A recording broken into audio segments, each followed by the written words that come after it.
The ticket was taped to the windshield at 2:47 p.m. $150. Expired meter. Vehicle parked for 4 hours in a 2-hour zone outside Rhode Island Hospital Cancer Center. Jessica Rivera, 14, sat at the defendant's table, clutching the citation. Her mother's car, her mother's ticket, booth. Her mother wasn't there to fight it. She couldn't be. Maria Rivera was 3 floors up, still in recovery from an 8-hour cancer surgery that was supposed take 2. Stage 3, emergency complications. Jessica had waited in the car because the surgical ward was full and minors weren't allowed to wait unaccompanied in the recovery area. She'd been too afraid to leave, too afraid her mother would wake up asking for her and she wouldn't be there. Parking officer Todd Marshall, 38, sat in the gallery checking his watch.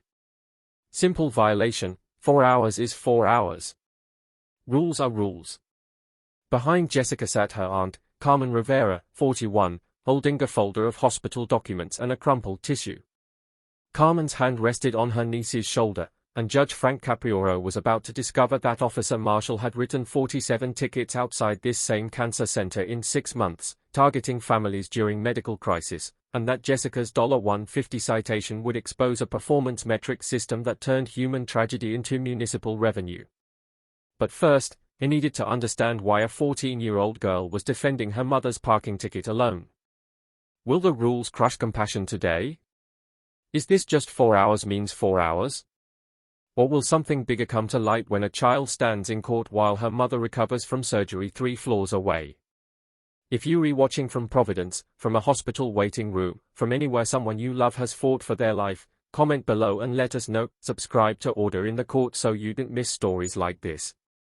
We share these cases every day because sometimes justice looks like a judge who sees past the paperwork. Wednesday, 10:45 a.m. Providence Municipal Court. The morning docket was routine until the clerk called the case that would change hospital parking enforcement across Rhode Island. Rivera Maria citation 4782 expired meter hospital zone. Jessica Rivera stood. She wore jeans and a hoodie that looked slept in. Dark circles under her eyes, hands trembling slightly as she held the yellow citation. She looked exhausted in the way only someone who spent weeks in hospital hallways can look. Aunt Carmen stood behind her, one hand on the folder, the other steadying her niece. Officer Marshall remained seated in the gallery, arms crossed. He'd written hundreds of these tickets. This was taking too long. Judge Frank Caprio looked up from the citation and his expression shifted immediately. He saw the defendant's age before he read the name. "Good morning," he said gently. "Please have a seat." Jessica Saturday. Carmen remained standing behind her. Frank read the citation carefully. Vehicle registered to Maria Rivera, Toyota Camry, 2011. Location, Hospital Street, metered zone outside Rhode Island Hospital Cancer Center. Date October 14. Time issued 2 to 47 p.m. Duration 4 hours 12 minutes. Fine, $150. He looked at Jessica. "This ticket is in your mother's name. The vehicle is registered to Maria Rivera. Why are you here instead of your mother?" Jessica's voice was quiet but steady. "My mom can't come, Your Honor. She's in the hospital, she has surgery. She's still there." "I'm sorry to hear that." Frank's tone was kind. "What kind of surgery?" "Cancer surgery. It was supposed to be 2 hours, but there were complications. It took 8 hours. I waited in the car because they said I couldn't wait in the surgical area by myself, and there was no room in the waiting area. She'd been too afraid to leave. Too afraid her mother would wake up asking for her and she wouldn't be there." Frank looked at the ticket again. Vehicle parked 4 hours 12 minutes, meter limit 2 hours. He looked at the location, Cancer Center.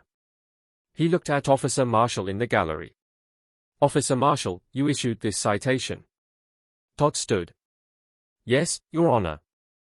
Vehicle was parked well beyond the meter limit. 4 hours in a 2-hour zone. That's a violation regardless of circumstances. Did you see anyone in the vehicle when you issued the citation? "I saw a kid in the back seat. Looked like she was on her phone." Doesn't change the violation. You saw a child alone in a car for 4 hours outside a hospital and you wrote that ticket. Todd's tone became defensive. My job is to enforce parking regulations, not investigate why people overstay. If everyone had an excuse, meters would be meaningless. Frank set the citation down. Officer Marshall, how many tickets have you written in the hospital zone in the past 6 months? I don't keep count. You work my assigned zones. Bailiff Rodriguez, please pull Officer Marshall citation records for the past 6 months. I want every ticket issued within 2 blocks of Rhode Island Hospital. A murmur rippled through the gallery. Someone whispered something about quotas. Officer Marshall's jaw tightened. 20 minutes passed. Jessica sat quietly, Carmen's hand still on her shoulder. Officer Marshall checked his phone twice. Frank reviewed other cases, but his focus kept returning to the yellow citation on his desk. Bailiff Rodriguez returned with the printed report. He read it in silence. His expression darkened with every page. Officer Marshall, in the past 6 months you've written 127 parking citations in the hospital zone. Of those, 47 were issued directly outside the cancer center. Most were for vehicles parked 3 to 5 hours beyond the meter limit. He looked up. That's an average of 8 tickets per month at a single cancer treatment facility. Todd shifted his weight. That zone has high turnover and frequent violations. It has families dealing with medical emergencies. Frank picked up his phone. Bailiff, please connect me to the patient advocate office at Rhode Island Hospital. I'd like to speak with them on speakerphone. The gallery was silent now. Jessica looked at her aunt, confused. Carmen squeezed her shoulder. The call connected. A woman's voice filled the courtroom. Patient advocate office. This is Susan Chen. Miss Chen, this is Judge Frank Caprio from Providence Municipal Court. I have a case here involving a parking citation issued outside your cancer center. Can you tell me the typical duration of appointments and procedures at that facility? Susan's response was immediate and detailed. Initial consultations run 2 to 3 hours.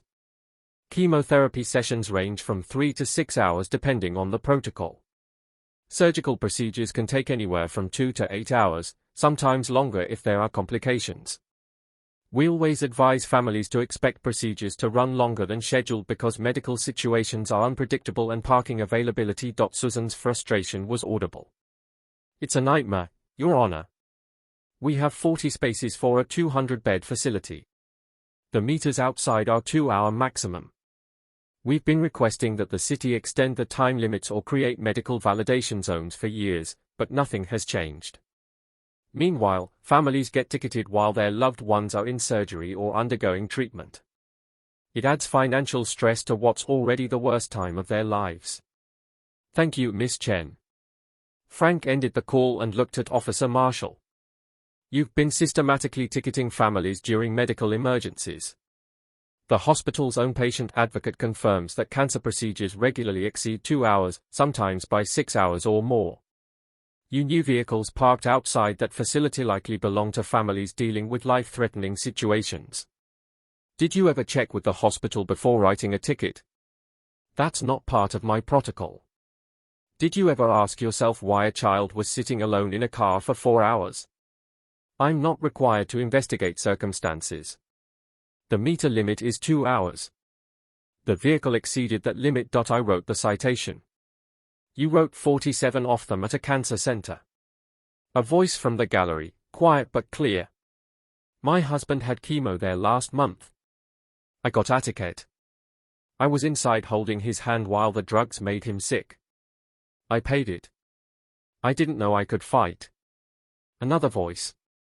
My mother. Surgery. 6 hours. $150 ticket. I paid it. Frank raised his hand gently. I understand. Please. Let's continue on the record. He turned to Carmen. Miss Rivera, you have documentation from the hospital. Yes, Your Honor. Admission records, surgical reports, timeline of that day. Frank reviewed the documents. His expression grew colder with each page. October the 14th, 10:23 a.m. Maria Rivera admitted for emergency surgery. Tumor rupture, internal bleeding, life-threatening. 10:45 a.m. Jessica Rivera, age 14, informed she cannot remain in surgical ward. Minor, unaccompanied, liability restrictions. Waiting room at capacity, advised to wait in vehicle or return later. 11 a.m. surgery begins, estimated duration 2 hours. 2:47 p.m. citation issued by Officer T. Marshall, vehicle parked 3 hours 47 minutes. 3:15 p.m. surgery continues. 7:00 p.m. surgery ends. Maria Rivera stable, critical condition. 7:30 p.m. Jessica Rivera permitted to see mother in recovery. Frank read the surgical notes aloud. Tumor rupture, emergency intervention, complications requiring extended procedure. 8 hours to save Maria Rivera's life while her 14-year-old daughter waited alone in a parking lot, too terrified to leave, too young to wait inside. And at 2:47 p.m., in the middle of that nightmare, a parking officer wrote a $150 ticket. Frank's voice was quiet, but every word carried weight. Officer Marshall, while this child's mother was on an operating table, fighting for her life, while Jessica was alone in a car, praying her mother would survive, you issued a citation. Is that correct? Todd's face flushed. I didn't know the situation, you didn't ask. You saw a child alone in a vehicle for hours outside a cancer facility, and instead of checking if she needed help, you wrote a ticket. Silence. Baliev, please contact the Providence Parking Authority. I want to speak with the director. I want to know if officers work under quotas or performance metrics and whether Officer Marshall has been specifically assigned to hospital zones. Within an hour, Michael Foster, 52, director of the Providence Parking Authority, arrived looking uncomfortable. Director Foster, Frank began. Does your department operate under quota system? Not quotas, Your Honor, performance metrics. Officers are expected to issue a minimum number of citations per shift to justify operational costs. How many? 15 citations per 8-hour shift. An Officer Marshall. He consistently exceeds expectations. He averages 22 citations per shift by targeting hospital zones. The hospital zone has high citation potential due to meter violations. It has desperate families who can't leave their cars because their loved ones are in surgery. Frank pulled up the data. 47 tickets outside the cancer center alone. Average fine, $150. Total revenue, $750 from families dealing with cancer. How much of that revenue factors into Officer Marshall's performance evaluation? Officers receive annual reviews based on citation numbers. It affects their standing and eligibility for advancement. So, he's incentivized to write tickets regardless of circumstances, to target families during medical crisis because they can't move their vehicles, to ignore common sense because performance metrics matter more than compassion. Michael had no response. Frank's decision was immediate and unequivocal. This citation is dismissed. Jessica, you and your mother owe nothing. He looked at Director Foster. I am ordering a review of all 47 citations issued by Officer Marshall outside the cancer center in the past 6 months. Families who paid those fines are to be refunded in full. I am recommending, and I want this on the record, that the parking authority eliminate performance matrixed to citation counts, create a medical validation program with Rhode Island Hospital, and require officers to consult with patient advocates before citing vehicles that appear parked beyond meter limits at medical facilities. He looked at Officer Marshall. You are suspended pending an internal investigation into whether you deliberately targeted vulnerable populations. He turned to Jessica, his voice softened. Jessica, I'm sorry you had to go through this while your mother was in surgery. You did nothing wrong. Your mother did nothing wrong. This system failed you, and that's on us, not you. Jessica's eyes filled with tears. Thank you, Your Honor. We couldn't afford the $150. Mom's medical bills are already over $60,000. I didn't know what to do. Carmen pulled her niece close. 3 weeks later, Officer Todd Marshall was terminated. The internal investigation found he had strategically targeted hospital zones because they generated high citation volumes with minimal effort. Cars parked beyond meter limits, drivers inside unable to feed meters, easy revenue. He'd known most vehicles belong to families in crisis. He'd shown no discretion. In his termination interview, he showed no remorse. I enforced the rules as written. If the city wanted exceptions, they should have put them in writing. The other 46 families who'd received tickets outside the cancer center were contacted. All fines were funded. Many had paid months earlier, unable to fight while caring for loved ones undergoing cancer treatment. One woman, Patricia Morrison, had paid her $150 ticket the same week her husband entered hospice. I didn't have the energy to fight. My husband had days to live. A parking ticket was just one more cruelty in a series of cruelties. She got her money back. Small comfort, but something. The city of Providence faced public pressure to form. Within 2 months, changes were implemented. Meters near hospitals extended from 2 hours to 4. Medical parking zones created with hospital validation. Officers required to check with patient advocates before ticketing vehicles near medical facilities that appear abandoned beyond meter limit, performance metrics eliminated. Officers now evaluated on community service and professionalism, not citation volume. Rhode Island Hospital installed a validation system.